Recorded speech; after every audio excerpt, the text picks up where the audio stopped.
Good afternoon class. सब लोग को गुड आफ्टरनून।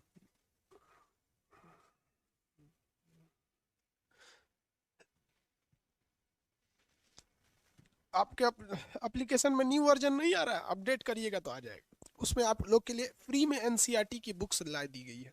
अभी हम कोशिश करते हैं ना बाबू, छठ पूजा के बाद एक्चुअली जो बंगाल के लड़के हैं या फिर जो त्रिपुरा या राजस्थान के हैं, आप लोग को मतलब छठ फेस्टिवल को उतना धूमधाम से नहीं मनाते हैं।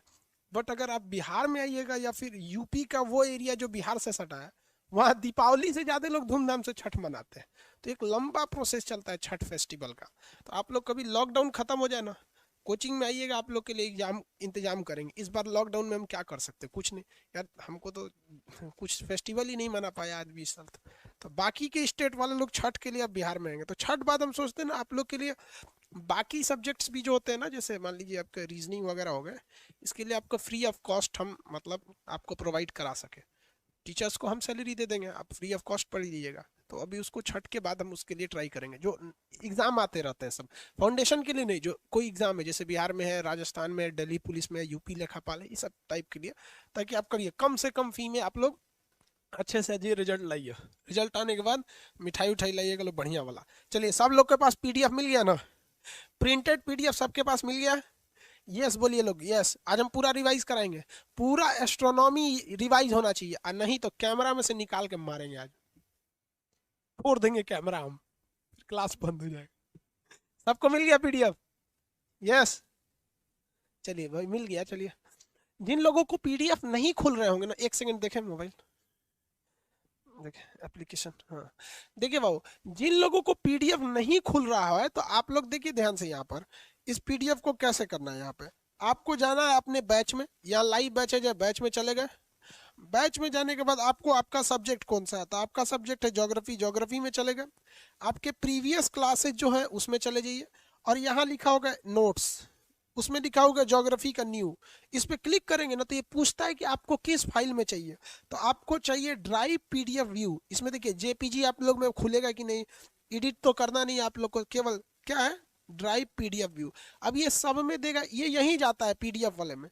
तो आप ड्राइव में जाके चेक करेंगे, देखिए पूरा आ गया यहाँ पर, आ गया।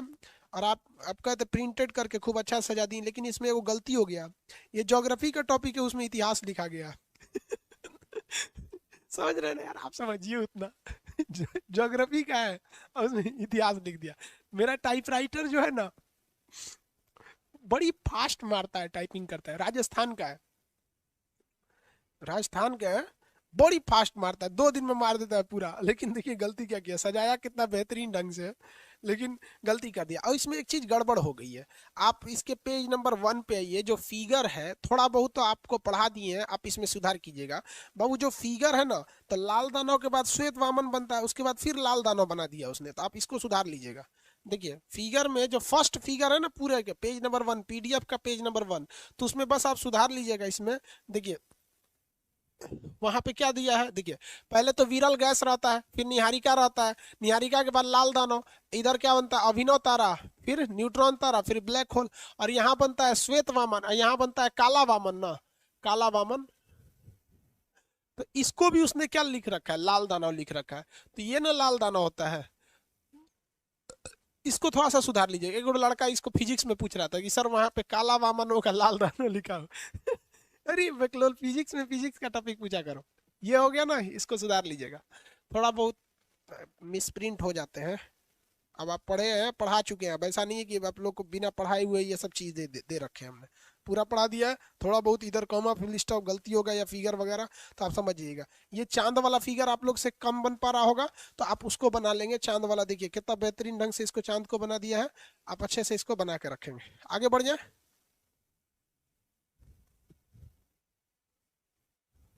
इसमें नहीं दिख रहा है, तो पीडीएफ इसमें डालना पड़ेगा ना पहले। कैसे? कार्ड रीडर लगाना पड़ेगा।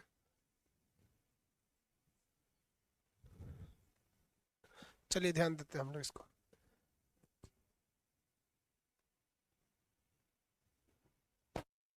हो गया? आप लोग को मिला कि नहीं मिला बाबू, जहाँ सुधारना है? नहीं मिला तो दिखा देते हैं भाई आप लोग को।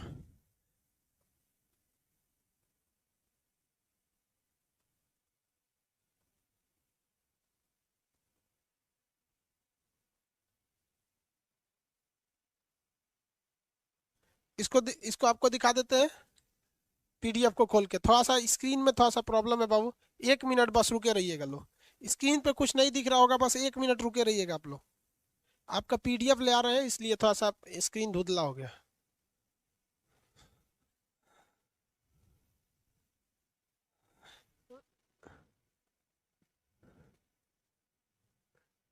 बस बाबू थोड़ा सा, बस 1 मिनट। वो पीडीएफ को कर रहे हैं ना, तो पीडीएफ करने में थोड़ा सा धुंधला हो जाता है।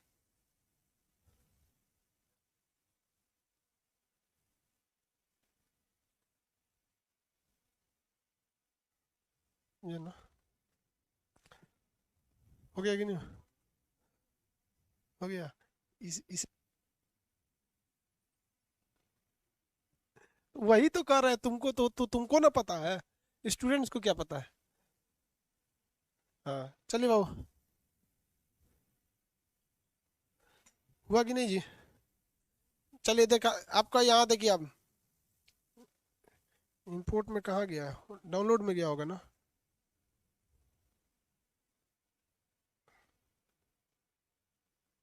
ये रहा। चलिए बाबू अब समझा देते हैं आप लोग को पीडीएफ से। ये पीडीएफ है आप लोग का। भास्कर का कैसे जी? एक के पेज आया है। ये वाला जो फिगर है यहाँ पे क्या लिखा रखा है, लाल दामन लिखा है, इसको हटा के क्या लिख देना है, काला वामन। इसको हटा के क्या लिख देंगे, काला वामन लिखेंगे। रिवाइज कराए ना अब पूरा।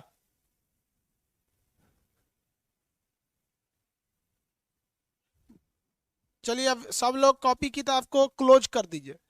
आपका पीडीएफ जो खुला है भले उसको सामने खोले रहिए। जिस तरह से हमने यहाँ पीडीएफ खोल रखा है, इसमें पीडीएफ खोले थे ना जी। जिस तरह से हम यहाँ पीडीएफ खोल के रखे हैं ना, आप लोग भले वैसे पीडीएफ खोल लीजिए, और हम आपको पूरा शुरू से अब रिवाइज कराना चालू करते हैं। चलिए ध्यान दीजिए यहाँ पर। आज पूरा हमको ज्योग्राफी कंप्लीट करके देखना है। देखिए सबसे पहले क्या होता है, गैसों का विरल गोला होता है, ये गुरुत्वाकर्षण के पास ये करीब आ जाते हैं तो ये क्या बन जाता है, निहारिका बन जाता है। निहारिका गैसों के बादल के रूप में होता है, उसके बाद क्या बन जाता है, तारा बन जाता है।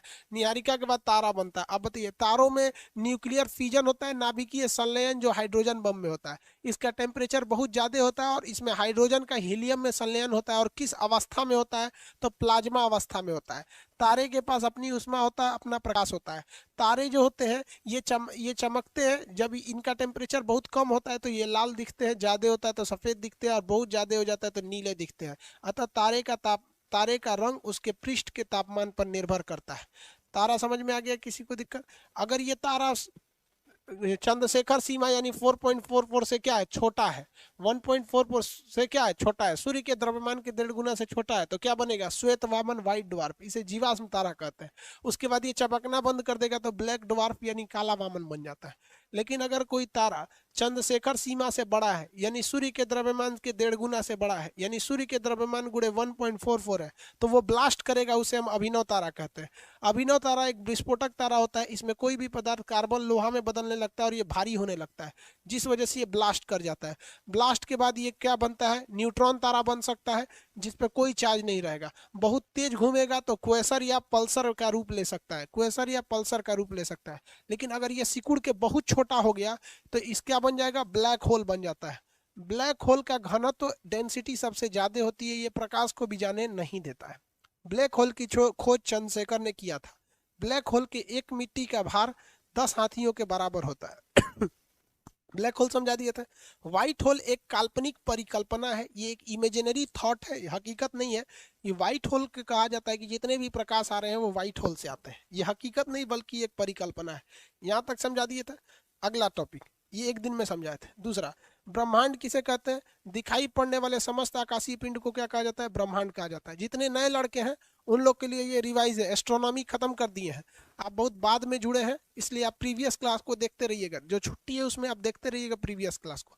दिखाई पड़ने वाले समस्त आकाशीय पिंड को क्या कहा जाता है, ब्रह्मांड कहा जाता है। ब्रह्मांड तारों के समूह है, तारों के समूह को क्या कहा जाता है, आकाश गंगा। तारों के समूह को क्या कहा जाता है? आकाशगंगा। तो एक ये आकाशगंगा हो गई, तारों के जितने समूह रहेंगे वो आकाशगंगा कहलाएंगे। तो ये सब क्या हो जाएंगे सर? आकाशगंगा हो जाएंगे सर। हम लोग किस में रहते हैं? हम लोग भी आकाशगंगा में रहते हैं, लेकिन हमारी आकाशगंगा का नाम क्या है? हमारी आकाशगंगा का नाम बताइए फटाफट। जितने लोग पढ़े हैं मेरे साथ रिवाइज करते चलिए। ये ब्रह्मांड में सभी की सभी आकाशगंगा है। हमसे सबसे करीबी आकाशगंगा का नाम है देवयानी। सबसे करीबी का नाम देवयानी। हम लोग किस में रखते हैं? मंदाकिनी में रहते हैं। मंदाकिनी को इंग्लिश में क्या कहते हैं? मिल्की वे या दुग्ध मेखला। हमसे सबसे करीबी क्या है? देवयानी। नहीं तो NGC H33 हमसे दूसरा सबसे करीबी है। इन तीनों को मिला देते हैं तो क्या बन जाता है? सुपर क्लस्टर बन जाता है। क्या बन जाता है? सुपर क्लस्टर बन जाता है। तो ब्रह्मांड में समस्त बहुत 1 अरब आकाशगंगाएं हैं। और आकाशगंगा किसका समूह होता है? तारों का समूह होता है। हम जिस तारों के समूह में रहते हैं उसका नाम मंदाकिनी यानी देवयानी है। सॉरी, मंदाकिनी यानी मिल्की वे है। इसका सबसे करीबी देवयानी है। यहाँ तक बताए थे। अब धीरे धीरे थोड़ी ना बताएंगे रिवीजन में तो खटाखट बताएंगे आपको। हम लोग जिस आकाशगंगा में रहते हैं उसमें तारे बहुत ज्यादा हैं। आंसर दीजिए तो आप फटाफट। आकाशगंगा के केंद्र को क्या कहते हैं? आकाशगंगा के केंद्र को क्या कहते हैं? Centre point of galaxy is known as centre of galaxy is known bulge. Very good. सबसे ज्यादा ब्लैक होल कहाँ पाए जाते हैं? तो भाई ब्लैक होल क्या होता है? मरा हुआ तारा ब्लैक होल कहलाता है। तो जहां तारे ज्यादा रहेंगे, मरेंगे भी तो वहीं रहेंगे। तो इसलिए सबसे ज्यादा ब्लैक होल कहाँ पाए जाते हैं? बल्ज में पाए जाते हैं। बल्ज तो पूरी की तरफ ब्लैक होल ही होता है। चलिए अब इसमें बताइए, हम अपनी आकाशगंगा में हमारा सूरज किधर है? बीच में कि किनारे है। सूर्य अपना चक्कर एंटी क्लॉकवाइज लगाता है। कितने किलोमीटर में? 250 किलोमीटर प्रति सेकंड के हिसाब से लगाता है। फिर भी इसको टाइम कितना लग जाता है? तो इसको टाइम लगता है 25 करोड़ साल। कितने साल लगते हैं? 25 करोड़ ईयर लगते हैं। बहुत लंबा टाइम है 25 करोड़ साल। इसको क्या कहते हैं? कॉस्मिक ईयर कहते हैं। इस समय को कॉस्मिक ईयर के नाम से जानते हैं। पढ़ा दिए हैं, कॉस्मिक ईयर के नाम से जानते हैं। पढ़ा दिए हैं, रिवाइज करते चलिए। लिखा उखी के काम करेगा तो थूर देंगे मुंह में तुरंत। सबसे करीबी हमसे आकाशगंगा कौन सा है? हमसे सबसे करीबी आकाशगंगा देवयानी है। ये क्या है? देवयानी है। हमसे सबसे करीबी यही ना है, देवयानी। एंड्रोमेडा इंग्लिश में कहा जाएगा, देवयानी है। अब आप बताइए, हमसे सबसे करीबी तारा कौन है? सूरज। सूरज के बाद दूसरा सबसे करीबी तारा कौन सा है? Proxima Centauri. सबसे चमकीला तारा कौन सा है? तो साइरस। सबसे चमकीला तारा कौन सा है? साइरस है सबसे चमकीला तारा। समझ में आ गया कि नहीं? आप बताइए। तारों के समूह को, ये तो पूरा आकाशगंगा हो गया। तारों से, हमारे सूरज से जो दूरी पर तारों की संख्या है उन्हें क्या कहते हैं? तारामंडल कहते हैं। जो करीब में है उन्हें क्या कहते हैं? नक्षत्र कहते हैं। 89 तारामंडल, 27 नक्षत्र होते हैं। और जो सूरज के पास आ जाता है उसे क्या कहते हैं? सौर मंडल। जो सूरज के पास आ गया उसे क्या कहेंगे? सौर मंडल के नाम से जानते हैं। सौर मंडल जो है, सौर मंडल में हमारा तारा हम लोग सौर मंडल के एकदम किस में आते हैं? मिड पॉइंट में आते हैं। सौर मंडल का मुख्य रूप से कौन है? सूरज होता है। सौर मंडल का मुख्य अवयव क्या है? सूरज है। सूर्य होता है ना हमारे सौर मंडल में, सबसे मेन क्या है? सूरज है। सूरज के चारों ओर लोग चक्कर लगा रहे हैं गुरुत्वाकर्षण के कारण। सूरज की 6 परत बताए थे। अंदर से 3 परत और बाहर से 3 परत बताए थे। सूर्य की परत में बताए थे ना आप लोग को। यहाँ देखिए कितना लोग को याद है, देखते हैं। सबसे पहली परत जो थी ये कौन सा था? कोर था। सबसे पहली परत कोर।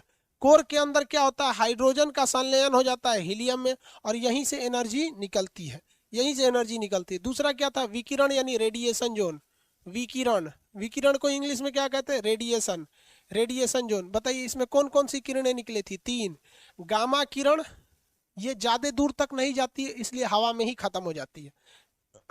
पराबैंगनी, यहाँ पर एक्सरे, इन लोग को भी खत्म हो जाती है, ये भी ज्यादा दूर तक नहीं जा पाती है। उसके बाद क्या था? फोटान को क्या कहते हैं? प्रकाश कहते हैं। यही पहुंच पाता है हमारे पास तक। समझ में आ गया कि नहीं आ गया? गामा किरण। अब यहाँ देखिए, इसके बाद ये सूरज का ये बाहर वाला जो है, ये वाला कन्वेक्टिव जोन है। ये वाला, ये एरिया में कन्वेक्टिव जोन। इसमें क्या थे? सूरज के मोटे मोटे सेल थे सब। ये क्या थे सब? सूरज के मोटे मोटे सेल थे, बताए थे ना। यहाँ से सौर ज्वाला क्या होता है, बाहर निकलता है, सौर ज्वाला बाहर निकलता है, और कुछ वापस चले आते हैं सौर ज्वाला में से। तो यहाँ पर वापस आते हैं, वहां पे क्या बनता है, सोलर स्पॉट। 40 डिग्री ऊपर से 40 डिग्री नीचे तक सोलर स्पॉट बनता है।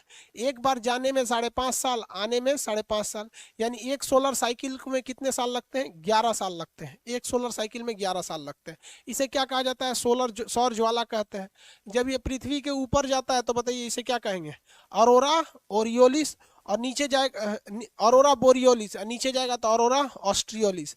बताए थे ना अरोरा के बारे में। जहां पर सौर ज्वाला उत्पन्न होता है यहाँ का टेम्परेचर 1500 डिग्री सेल्सियस हो जाता है, जो घट जाता है, यहाँ पर घट जाता है, इसमें थोड़ा सा धब्बा बनते हैं।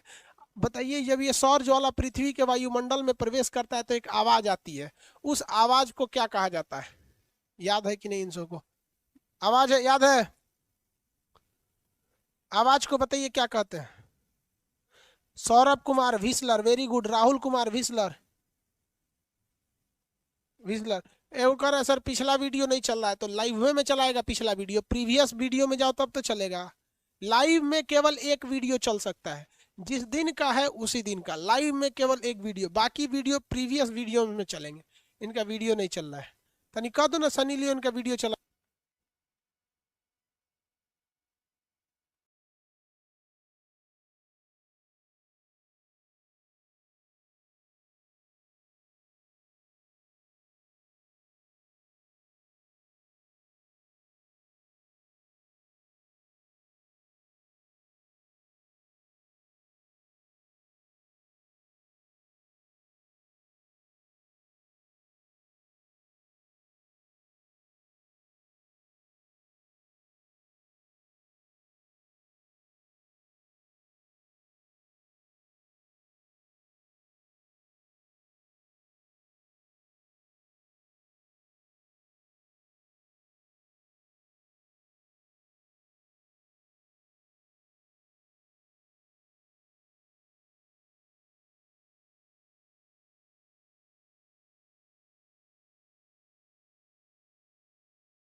ऑडियो ऑडियो जा रहा है, नेट भी गड़बड़ कर देता है बीच बीच में। सूरज का दिखाई पड़ने वाला भाग क्या होता है बाबू, सूरज का दिखाई पड़ने वाला भाग होता है फोटोस्फीयर। सूरज का दिखाई पड़ने वाला भाग फोटोस्फीयर। लेकिन ग्रहण के समय कौन सा दिखाई देता है, तो ग्रहण के समय केवल कोरोना वाला पार्ट दिखाई देता है, जिसे नहीं देखना चाहिए। ग्रहण का टोटल टॉपिक बता दिया था ना आप लोग को, ग्रहण कैसे लगता है, क्यों, क्या क्या लगता है। आप बताइए बिग बैंग थ्योरी किसने दिया था, जॉर्ज लेमेंतेरे। इनके अनुसार एक बहुत बड़ा तारा विस्फोट कर दिया, जिसका छोटे छोटे तारे अभी भी बचे हुए हैं। जबकि सौर मंडल का निर्माण कैसे हुआ, तो जो पुराने सिद्धांत था मोनो स्टार थ्योरी कि सूरज से ही टूटकर अलग हुए हैं, ये गलत निकला। या डुअल स्टार थ्योरी, दो एक तारा के ब्लास्ट, ये भी गलत निकला। डबल स्टार थ्योरी जो था लेलिटन का, वही क्या था, सफल हो पाया। हम लोग के जो सौर मंडल है, इस सौर मंडल में बताते चलिए अब फटाफट। सौर मंडल में जनक तारे के रूप में कौन है, सूर्य है। जनक तारे के रूप में कौन सा है, सूर्य। सूर्य के बारे में सब बता दिए हैं। सूर्य पृथ्वी से बहुत ज्यादा क्या है, बड़ा है। इसमें नाभिकीय क्या होता है, संलयन होता है। कट गया था बीच में, नेटवर्क फ्लक्चुएट कर गया था। चलिए ध्यान दीजिए। हम अब आप लोग क्वेश्चन बताना चालू करिए, चल रहा है ना। चैट बंद है। क्वेश्चन बताना, देखते चलिए। यहाँ पर ये कौन सा ग्रह है? बुध ग्रह है। बुध ग्रह सबसे निकटतम, सबसे क्षुद्रतम, सबसे तीव्रतम है। यहाँ पर सबसे, यह सबसे गर्म नहीं है क्योंकि इसके बाहर वायुमंडल नहीं है। वायुमंडल ना होने के कारण ये दिन की गर्मी को लेता है और रात में छोड़ देता है। कौन सा ग्रह? बुध ग्रह। बुध ग्रह के पास अपना कोई उपग्रह नहीं है, इसे वो छीन के ले चला गया। इसके ऊपर वायुमंडल ना होने के वजह से इसके खूब ज्यादा उल्का पिंड यानी एस्टेरॉइड गिरे हुए हैं सब इसके ऊपर, जिस वजह से इस पर क्या है? गड्ढा है। इसके बाद ये सेकंड नंबर पे जो तारा आता है वो कौन सा आता है बाबू? फटाफट बताते चलिए। शुक्र। शुक्र ग्रह जो होता है सबसे चमकीला है, सबसे गर्म है। इसे हम रात की रानी तो चंद्रमा को कहा जाता है। इसे पृथ्वी की जुड़वा या पृथ्वी की भगनी के नाम से जाना जाता है शुक्र ग्रह को। शुक्र ग्रह कैसे घूमता है? उल्टा घूमता है। इसके पास भी उपग्रह नहीं है। इसके उपग्रह को कौन लेके चला गया? ये सूर्य खींच ले गया। दूसरा बताएंगे, सूर्य ग्रह, शुक्र ग्रह के ऊपर प्रेशर कुकर के समान स्थिति रहती है, बहुत ज्यादा गर्मी रहता है। ये बहुत धीमा अपने अक्ष पर घूमता है। जितना में इसका एक दिन होता है उतना में ये 1 साल का चक्कर लगा देता है यहाँ पर। इसके बाद हमारे नंबर पे कौन आता है? पृथ्वी आती है। थर्ड नंबर पे कौन आती है? पृथ्वी आती है। पृथ्वी है थर्ड नंबर पे। पृथ्वी को हम नीला ग्रह कहते हैं। इसके बारे में आपको अलग से डिटेल से बताएंगे ही पृथ्वी के बारे में। ध्रुवों पर 6 महीना दिन 6 महीने रात की घटना बता दिए थे, क्योंकि पृथ्वी क्या है 23.5 डिग्री अपने अक्ष पर झुकी है और 66.5 डिग्री अपने तल पर झुकी है। इसके बाद कौन सा है? मंगल है। मंगल का सबसे बड़ा उपग्रह फोबोस और छोटा वाला डीमोस। डीमोस उपग्रह पूरे सौर मंडल का सबसे छोटा उपग्रह है। मंगल की मिट्टी लाल होने की वजह से क्या है कि इसको हम लाल ग्रह कहते हैं। इस पे आयरन ऑक्साइड की मात्रा है। पृथ्वी के बाद अगर कहीं दूसरे जगह पर जीवन की संभावना है तो वो मंगल पे है। जहां जहां जीवन की संभावना रह सकती है उसे हम कौन सा एरिया कहते हैं? गोल्डी लॉक कहते हैं। उस एरिया को हम लोग क्या कहते हैं? गोल्डी लॉक के नाम से जानते हैं। इसके बगल में क्या है? सब क्षुद्र ग्रहों की पेटी है सब। ये क्षुद्र ग्रह की पेटी है सब। यही क्षुद्र ग्रह जब किसी दूसरे ग्रह पे गिर जाता है तो उसे उल्का पिंड कहते हैं। इधर भी गिरता है, इधर भी गिरता है। सबसे ज्यादा गिरा हुआ है किस पर? तो सबसे ज्यादा गिरा हुआ है मरकरी पर, क्योंकि इसके बाहर कोई भी वायुमंडल नहीं है। ये तो खींच के भाग जाता है यहाँ पर। इसके बाद कौन सा आता है? बृहस्पति। सबसे ज्यादा मान्यता प्राप्त उपग्रह शनि के पास है, बृहस्पति के पास नहीं है। बृहस्पति सबसे बड़ा ग्रह है। ये इसे वैक्यूम क्लीनर के नाम से भी जानते हैं। बृहस्पति का उपग्रह जो है गैनीमेड, वो पूरे सौर मंडल में सबसे बड़ा उपग्रह है। यानी ये ग्रह में भी सबसे बड़ा, और इसके पास जो उपग्रह है वो उपग्रह में भी सबसे बड़ा ही है। यहाँ तक समझ में आ गया था। शनि ग्रह भी बता दिए थे। ये पानी में नहीं डूबेगा। शनि ग्रह सबसे ज्यादा छल्ले शनि ग्रह के पास है। शनि ग्रह के बाद था अरुण, उसके बाद क्या था? वरुण। अरुण उल्टा घूमता है। अरुण जो होता है यानी यूरेनस, इसे आधुनिक ग्रह कहते हैं, लेटा ग्रह कहते हैं। ये उल्टा घूमने वाला। उसके बाद वरुण था, सबसे धीमा चक्कर लगाया था, और उसके बाद वो सबसे ज्यादा ठंडा भी था। यहाँ तक कंप्लीट हम आपको समझा दिए थे। ज्योतिष वगैरह वाला टॉपिक भी बता दिए थे। आप लोग का पीडीएफ वगैरह में प्रॉब्लम था, हम पीडीएफ दे दिए हैं। अब देखिए, अब सर्वर लोड ज़्यादा होने की वजह से फ्लक्चुएट कर जा रहा है। क्लास डिस्टर्ब हो जाएगा आज। सर्वर लोड बहुत ज़्यादा हो गया वो, इस पे नेट फ्लक्चुएट कर जा रहा है। वैसे आज आपको पीडीएफ वगैरह जो था उसमें कोई दिक्कत होगा तो आप सोचे थे कि सॉल्व करा देंगे, लेकिन बीच में नेट क्या हो रहा है? फ्लक्चुएट कर जा रहा है। इसलिए बाबू आप लोग का नेक्स्ट क्लास मंडे को। तब तक आप लोग खूब अच्छे से दीपावली को मनाइए। आप सब लोगों को शुभ दीपावली। इस बार जो दिया वगैरह जलाइएगा, भारतीय मिट्टी के बने हुए कुम्हारों को दिए को जलाइए। दूसरे झालर मालर का प्रयोग ना करें। दीपावली को में मनाइए, लेकिन कोरोना का ध्यान रखते हुए सोशल डिस्टेंसिंग का पालन करेंगे। नेट फ्लक्चुएट है, इस वजह से ये वाला क्लास डिस्टर्ब हो गया।